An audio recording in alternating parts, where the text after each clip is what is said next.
Welcome all to the regular meeting of the Planning and Zoning Commission. It is Tuesday, February 11th, 2025. It is 5:36 and I will call the meeting to order. Back here. Oh. Guidance. Please stand for pledge of allegiance.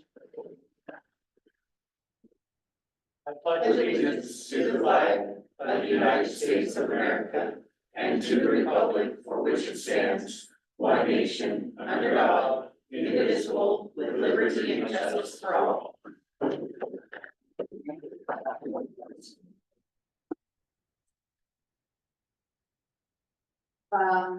Next item is to declare any conflicts of interest. None? No. No, me, no. And now on to the minutes. Has everybody had a chance to go through them?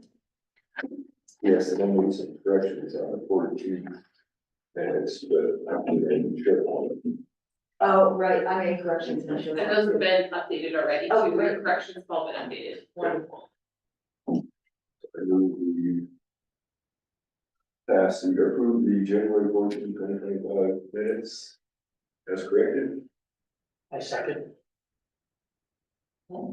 I second.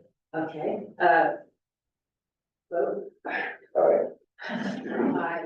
Aye. Okay, And I wasn't here for the 22nd, so I don't know. Can't really vote on that. We don't have enough other people, but you're right, we don't have a quorum for that, I guess. I don't know, I think we could abstain, but we can save them till next time. That's one good. What's that one? The 22nd, January 27th, board meeting? No, yeah. We can just motion to move the 14th and table the 22nd. we'll just add that to the motion first. I move we table the January 22nd, 2025 minutes till our next meeting. Second. Aye. Aye.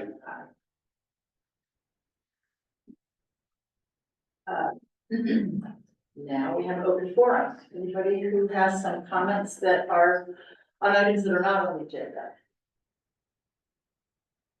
No? This is gonna be a short meeting. Commissioner comments.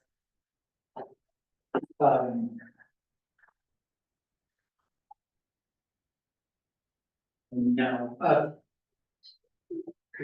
you gotta give me an update on the chairwoman, is she with us on? I'm sorry, but no, I guess she could not zoom in, right?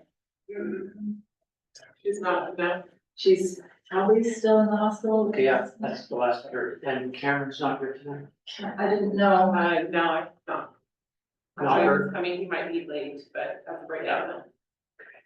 So, yeah, we're missing our chair, Darlene, Hope, and Cameron Spenlow, both. Can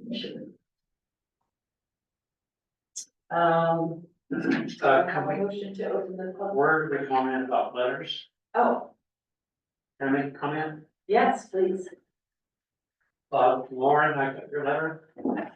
Thank you very much. You made some really good points here. We'll take a look and see where we need to kind of fine tune that as to your suggestions. A little update, because it's been a while since we talked, but, and I think we're gonna talk more about this as we get into the meeting, so I'll delay that till then. If there's any questions, but, thanks for that letter. Larry? Sorry, I missed that last meeting, but Anna, be absent at our next meeting also. Okay, that's too bad. Work, Can you zoom? no, I can't. Then I would invite a motion to close the public meeting and open the public hearing. We're gonna have two items. One is the lighting ordinance, which some of you obviously have looked at and gone through. Kent and Paul, right, worked on this with you too? Yes. I spent a lot of time on this and I'm very excited about it because I think we have tried to kind of amend the original lighting ordinance that happened way back in the early 2000s that Larry Emmett wrote. We've been trying to amend that to make it easier to understand and enforce for people who don't know the technicalities of all the science. So I think it's really wonderful. Anyway, and the second item that we'll talk about is, that we invite you to talk about, I mean, is to remove parts of the zone, to amend parts of each zone chapter that state locations of where the zones should be. Because what that has done is kind of tied the town's hands as far as discretion goes. Normally a rezone is discretionary, but since our ordinance, unlike almost any other ordinance you might look at, has those sections saying it can be from here to here, it kind of muddies the water. $1,000 to fix your engine, or up to $2,500 to get your AC repaired. CarShield offers. Reclaim that discretion. So. Got a motion? I make a motion to close the public meeting and open the public hearing. Second. Yeah. Second, Aye. aye. Aye. Okay, you are on, folks. First is the light ordinance. We do have one letter here, which is very detailed and great. I appreciate it.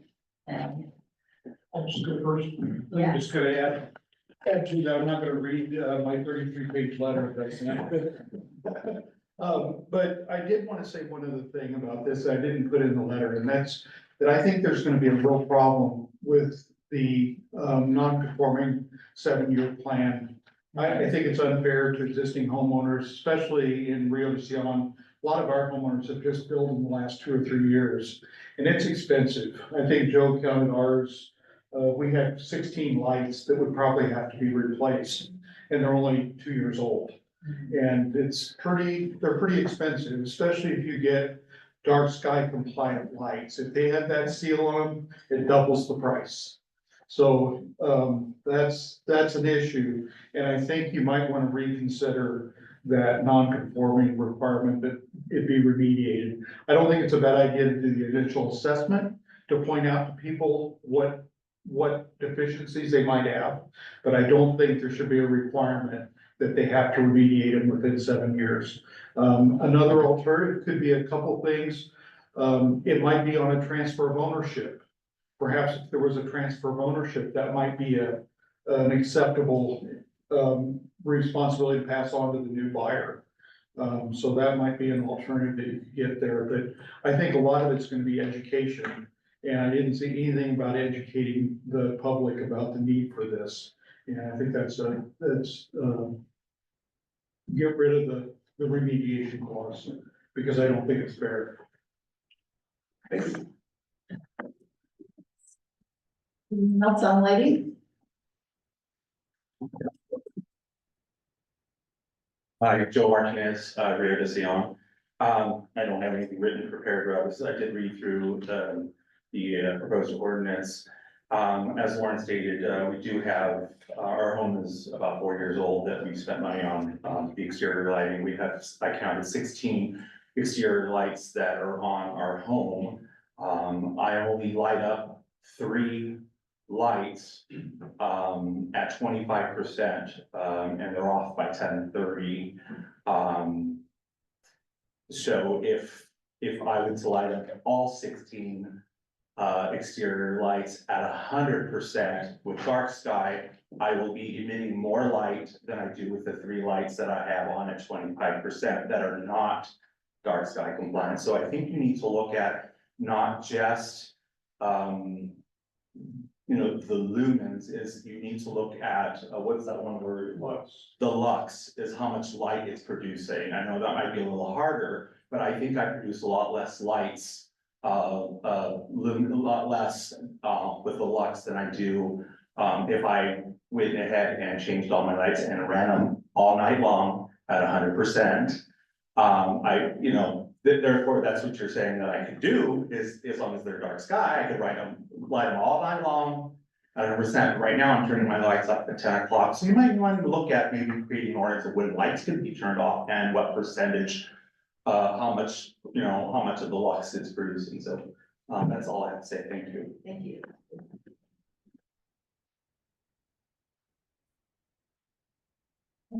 Okay. Does the silence mean we're on to the next item? That would be changing the zone locations. Do we have anybody who would like to comment on that?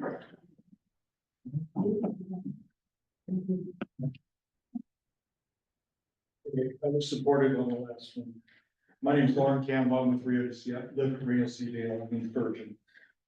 I think this ordinance is terribly confusing and is just a bad idea, especially if you're an owner or expect to be an owner of a residential development. I think it's, from what I'm reading, it's shutting off future residential development outside of current residential, because it says that only parcels currently zoned residential at the time of adoption of the ordinance. And that's not what you want. That's not the main residential zone. That's just for the old town where the small lot residential was. Rural residential doesn't say that. Just so you know. Okay, all right. So I just think it's a bad idea to restrict property owners. Second thing is on the commercial zone. I think this idea that you can only develop to 400 feet from the SR 9 is a terrible idea. If I owned a piece of property that was 1,000 feet deep on that bordered SR 9, I'd be really mad. I was gonna use a different choice of words, but I'd be really mad if I was told that I could only use the first 400 feet and the back 600 feet could not be used for commercial, and if it's in a commercial zone, probably can't be used for almost any other purpose. So I think that's a bad development. I think specifically that would probably affect the number of owners. The third thing is in the highway resort zone. I know of one property owner that definitely will already be affected by that 1,000-foot rule. And he will also be affected by the across the river. And then also there's another property that's being developed or planned to be developed that's across on the other side of the river that I think will be a fantastic addition to the town of Virgin. It'll add a lot of prestige, a lot of revenue, a lot of high income people coming in to visit, and that will kill that. So I think all three of these are death sentence to property ownership rights. And I think it's a really awful move to adopt an ordinance like this. There's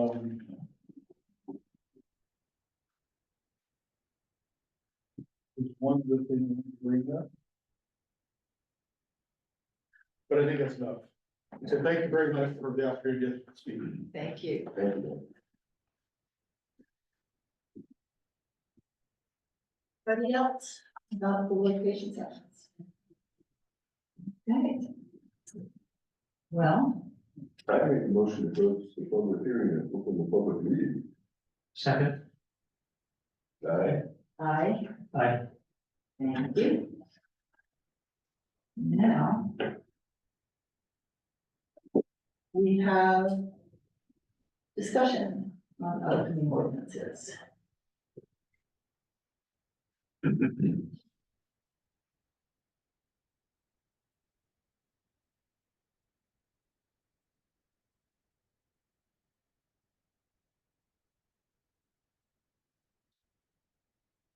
Hey, sorry. Just a quick update on the ordinances that I've been working on. We have the neighborhood commercial zone. So there's 3 ordinances, and all of these have been sent back to the planning commission for your review and comments. So that I can know if we need to make any changes or anything like that, but they are the neighborhood commercial zone, the live work ordinance, both, Lee's version and Larry's version. And the commercial zone that includes duplexes is a permitted use. And so I provided all drafts of each of those, to the clerk to provide to the planning commission. And I'm just waiting for feedback from you, so that I can make any additional changes. And then, in addition to that, are there additional ordinances that the planning commission would like me to start on in that? Before I answer that, because I don't really have an answer to that, I just want to say that, oh, I don't know if you were here at our last work meeting for the discussion that Cameron and I had, and the whole commission, but about whether that should be a permitted or conditional use, the live work. And we hashed it out and came up with a plan that would make it permitted, but that would have, that would require a permit. Which kind of makes sense. That a use permit would be required. So it can just be in the list of permitted uses, in parentheses, use permit required, and then we'll go once to the planning commission, and then it would be essentially automatically renewed after that. Every year, well, business license. So you mean like a business license to continue to do business? Well, I don't think. no, not so much, it's more like what you're saying, the residential hosting permit or all the other use permits, would just be, and it wouldn't have to go through the full conditional use process, which I think is quite burdensome to fix. So there's one going to work on, make a, And the reasoning behind that ordinance was, there's a couple of reasons. One is, we own the business and employee housing is, well, and as we talked about the last meeting, it took us 6 years to find a piece of property in the town of Virgin that was zone commercial that we could do what we wanted to do, that wasn't either too expensive or too big. Finding out a piece, and we had sold the business, so, but the new buyer would love to be able to live and work at the same location. And it's a conditional use now, but the state has asked us to take all of our conditional uses and make them permitted uses and list the conditions, because asking somebody to apply for a conditional use on anything without any guidelines is it becomes it comes down to whether the commissioner wants that type of business or not. It should be listed, these are the requirements if you want to do this in this zone. but it's arbitrary. Right, so yeah, it's less arbitrary, so now you know exactly what you're gonna have to do. Before you buy the property, you have to go apply for the conditional use permit. So this was written to hopefully alleviate some of the employee housing issues, eliminate a conditional use that we already have on our books. So they're trying to make it as simple as they could, but I'm not an ordinance writer, so trying to think of what I thought could potentially be issues in red. Probably 10 other cities versions of it. Some were 30 pages long, but they were multi-story. You know, you'd have a retail first floor and a multi-story apartment above it. And that's not what I'm looking at here. Right. Just if you want a yoga studio and you want to live above it, it would be a simple way to do it. If you want an outfitting business and So I don't know if you would wanna kind of look at the discussion on YouTube that we have. I tried this time. It is, It everything's is. fine. It is, When? Not as of 3 or 4 days ago. Yeah, that's good. No, the last one was the last meeting he attended, but not on the 22nd. yeah, the 22nd wasn't there for a while, but now it is. Yeah. So when we look, It was only the 14th. Friday. Everything was okay. So just Friday, so we looked before that, yeah, everything's okay. Anyway, we hashed that all out and talked about the possibility of some uses being incompatible. You know, a business, someone comes in and wants to put in a mechanic shop underneath it. And I think I mentioned that it's limited to ones that don't have excessive noise, odors, hours. Yes, and when I did mine, I took that, stuff out of yours and put it in there, but I followed the format of the thing that existed in there, but I also put some standards in there that you either didn't think of or didn't, whatever, and they're all up for discussion. Okay. So it's there on SharePoint. Okay, I haven't seen that yet. Where? It's in the 2025. No, 2025, and then something called working ordinances or something. It's not a- I have a couple of questions, as she's looking, Larry. But to simplify this for me, rather than getting complex about it. We're talking about having commercial business that allows for some, habitation of employees or owners on the site. Yes, I know that's done in some neighboring communities to some extent. What seems to be the concern for, people having some apartments or something like that for employees? Is it specifically for employees? Is that a requirement? yeah, they have to be, in the ordinance that I was working on, it said they had to be associated with the business, so it could be an employee, a manager, an owner. Okay. But somehow it had to be, and it's long-term, like a lot of children. Yeah, not allowed short-term rentals. Yeah. And I added to the one I was working on that, there has to be a lease and no subletting allowed.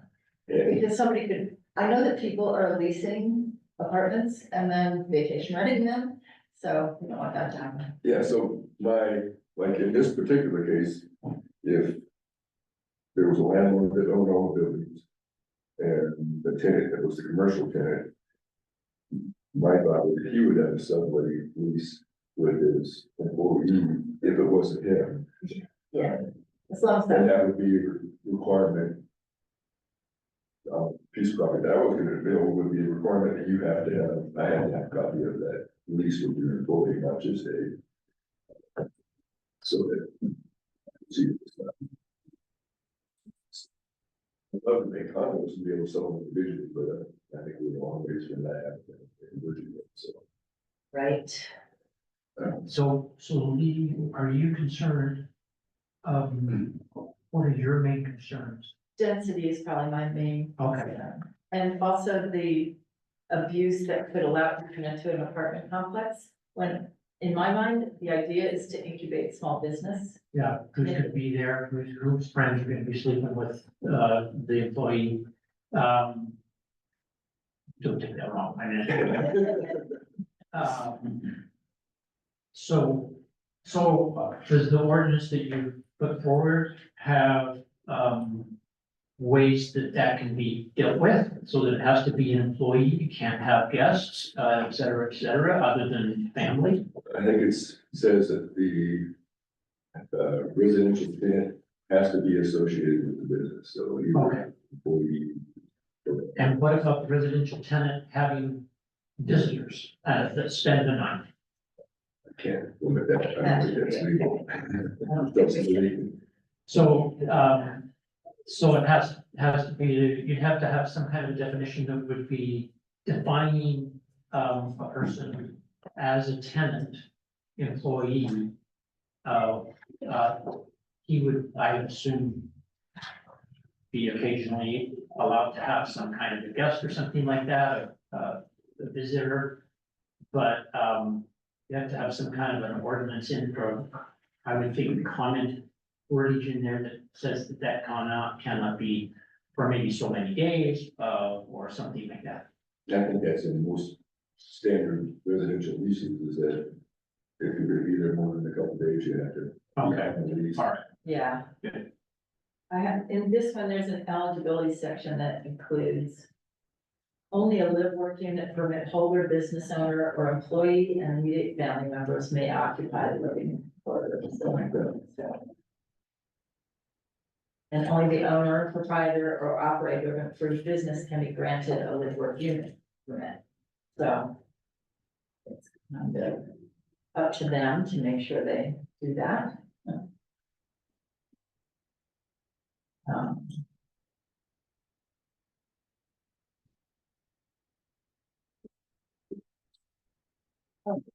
We'll look at this and see. I'm trying to get on it right now, but I guess I'm off the internet. Oh, but I don't mean like the Senate. But I looked for it early, Oh, you did? I looked for everything that we could talk about tonight on SharePoint, but I'm not too techy, so it could be very easy.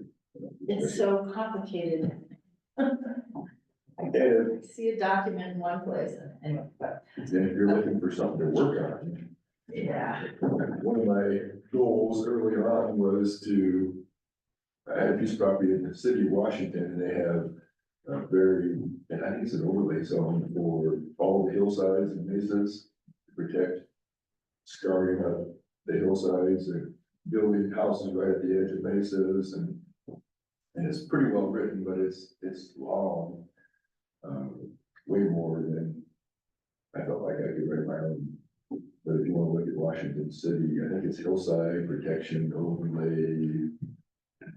Something, limits where the roads can go, limits where you can build, what slopes you can build on. How far from the edge of the mesa you can build. And I think trying to preserve, you know, when you see people driving up the 9 with their cell phones out filming these beautiful mesas, I want that still to be a thing. And not like St. George where every mesa is built on and every hillside is scarred up. Why we still have a chance to protect it. Thank you. I've heard a lot of people wish we had that kind of thing. And I don't know, ours is pretty steep, but it would be nice if they had to go through the back, I guess. and Yes, sit I down. think we may have in a couple of this, we may have one, but not for the whole town.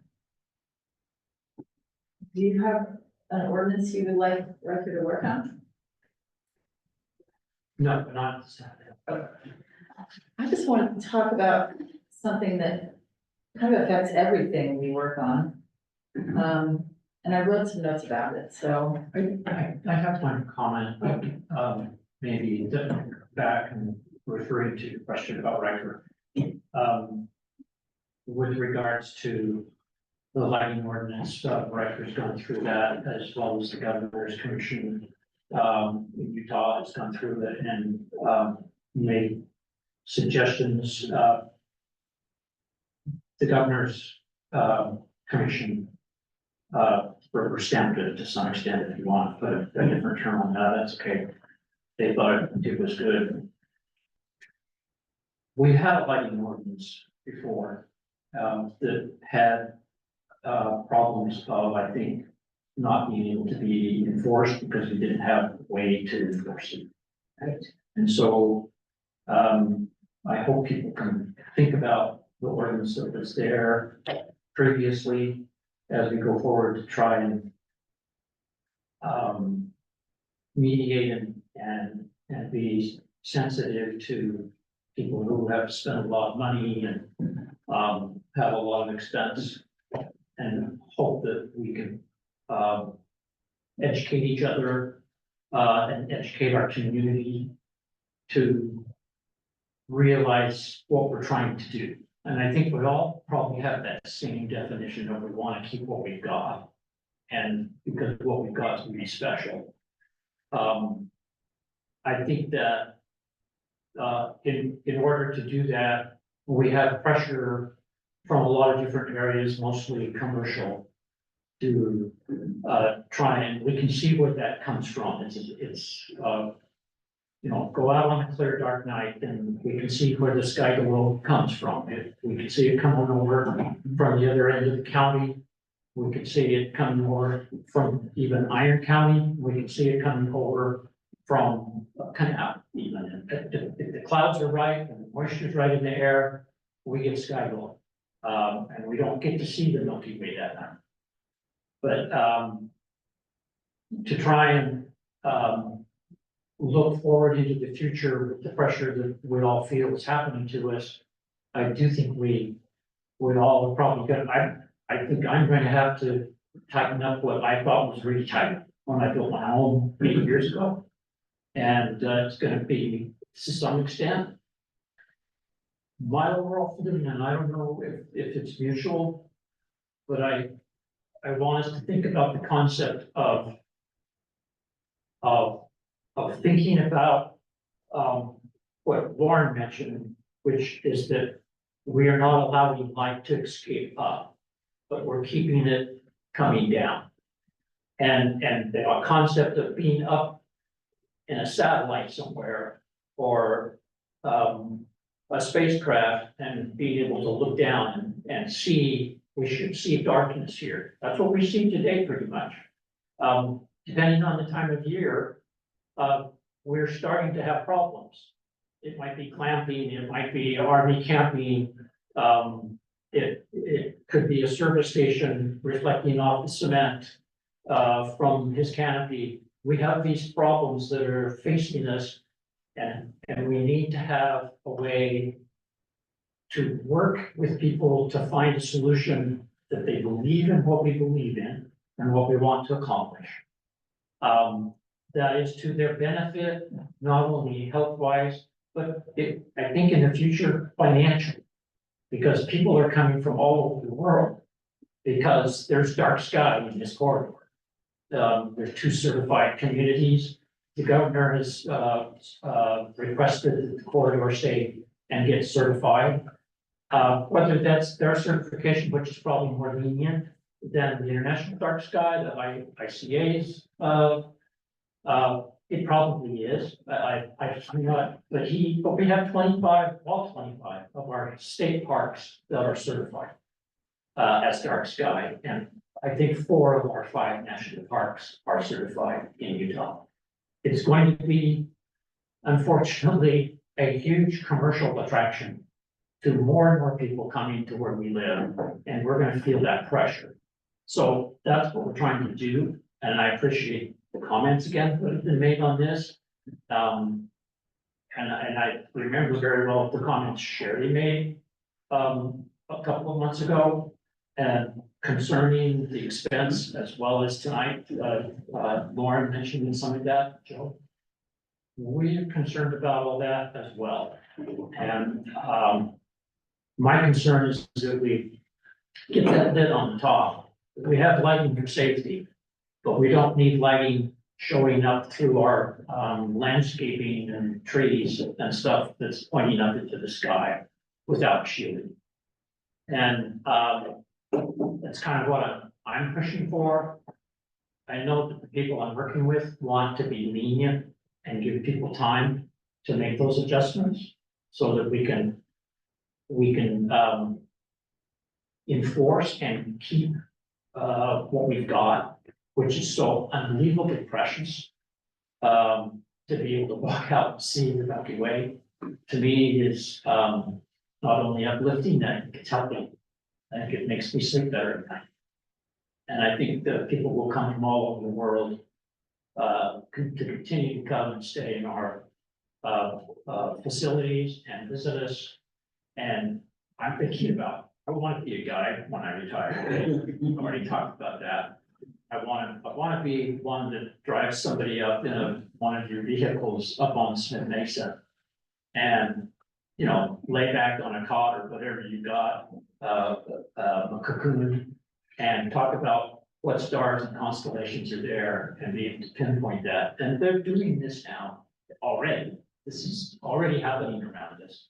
It's going to happen more. So I think we have something really special. I hope we can all work to keep it. And Here. when we were looking at this house in Virgin, we came up at night, and this was the first home that we've ever owned, where we could actually see the Milky Way, so that was one of the reasons we decided to buy here. We do have a lot out there, like I said, the house was built in 08, so they probably won't comply. None of them shoot up the shoot out. Which like on a door sconce, it's important to light up the doorway. But it doesn't shoot up, it just kind of spreads the light out. It's not a spotlight shooting straight down onto a spot on the ground that kind of floods out. But we never have them all on. The only time they're ever on is we're having company. And we only turn them on when we walk them out to the door, put the lights on, they get in their car, we shut the lights back off when they leave and. Because we love that dark sky, we've got no street lights in our neighborhood, we do have landscape lights, and we do have some that shine up, they shine into very dense trees. And it kind of, without street lights, our streets are pitch black. With these landscape lights that shoot up, at least there's a little glow. That you can guide yourself down the street with, it's not just pitch black. So my thought is education, most people would enjoy the dark sky and want to be compliant, but like in our house, if we were just to replace the fixtures we have outside right now, just the ones attached to the house, it would be $7,500.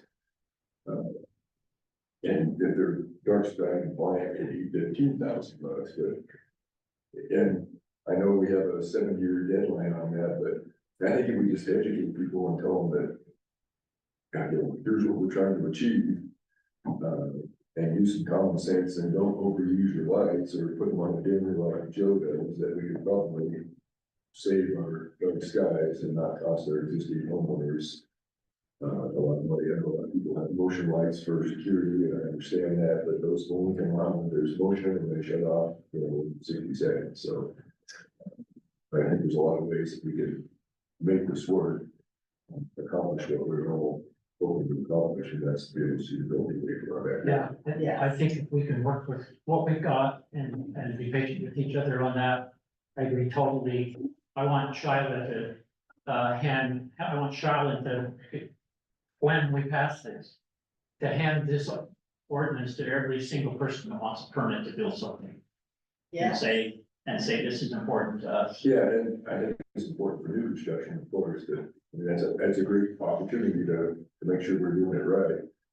But, 690 residents that are here now. It's been easy to have it in the past, and it's been hard for people who've lived here a long time to want to be restricted as to what they can do.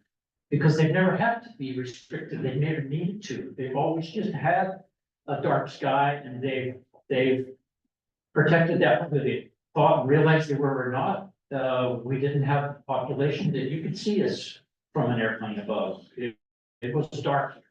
And I think that's a challenge for some of them, but we want to keep what we've got and work together to solve these kinds of issues. That make it so that it's feasible. The idea of maybe a home ownership change and with a combination of working somehow of the city helping people financially to make changes with the lumens or the bulbs they're using or shielding. I know when the Great idea. smoke detector law passed, that all the homes had smoke detectors, and then they couldn't just immediately say, oh, existing homes have to do it also.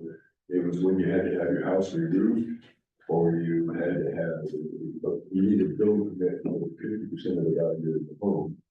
Then, well, you put smoke detectors on. And I think in every sale now too, so at sale, re-roof, 50% of the value of your home. And new construction would require compliance. So if we adopted any.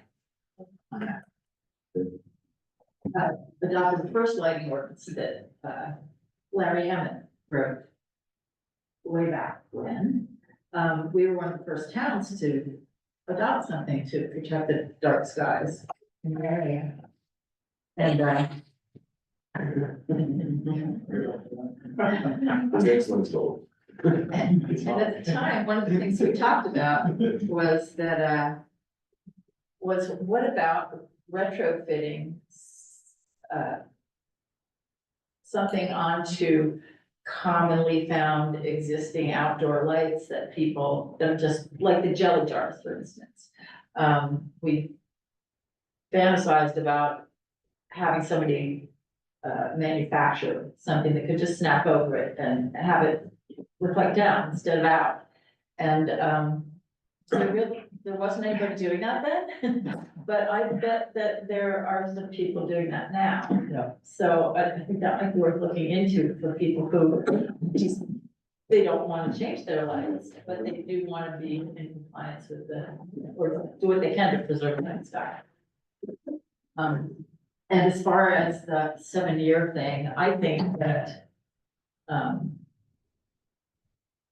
I think that could change. I think that we could all discuss this, and there could be some things like special restrictions on people who have the non-compliant ones because they were in existence, the non-conforming ones.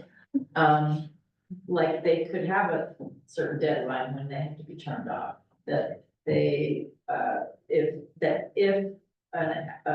retrofitted things available for their kind of lights, that they use that. And anyway, I think there are lots of ways that we could do this without, overly burdening people. Do you know if there's any grants available for retrofitting? That seems like it's such an important thing to the state that they would have. Seems to be that there's grants for everything there. If you know how to write, an application, there probably are grants for that. Don't know, I haven't heard about that. Need grant. Okay, I did want to talk about this, because it keeps coming up, and I know that at least one of us on the commission doesn't believe we should concern ourselves over density and groundwater issues, but I'm gonna explain why I think we should. For the 8 years, ending more than 10 years ago, that I was on council, one thing that was overwhelmingly unpopular with people, whenever it was suggested, was to allow smaller residential lots than an acre, and to a lesser degree, uses with greater impact than 1 per acre. At the time, we designed the rules partly to protect our small number of water hookups. Because that's what we had in our contract, conservancy spirit. But also to protect the river and the groundwater. We were aware that the reason our contract limited us to an acre, this is what I'm talking about, our contract that no longer, that we ended as of this year, or last year, with Water Conservancy District, which required that we limit development to 1 ERU, the equivalent of 1 house per acre. I don't think they were being arbitrary. I think they probably had some science behind it and some experience behind it. And now I know also that the loan that the town got to study the groundwater, the state of our groundwater, of $60,000 was granted by the Division of Water Quality to be forgiven completely as a grant if it ends in our adopting minimum lot size of more than an acre. So I don't think they're doing it randomly or arbitrarily either. I think there's a reason why these agencies are concerned about our particular location and the river. So that's why you're gonna hear me every time that we talk about uses in a zone or whatever, I'm gonna say, let's stick to 1 ERU per acre, or maybe plus 1 foot, like an acre, what is it? Anyway, an acre plus 1 foot would get us a grant instead of a loan. 60,000. Anyway, that aside, I will always be saying, unless they can be hooked up to sewer, then it should be, we should maintain that level. So that's a comment about that.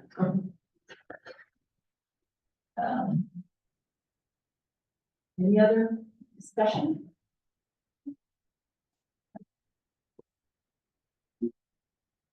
the public meeting. Second. Scary. Yeah, it's true. Aye. Aye.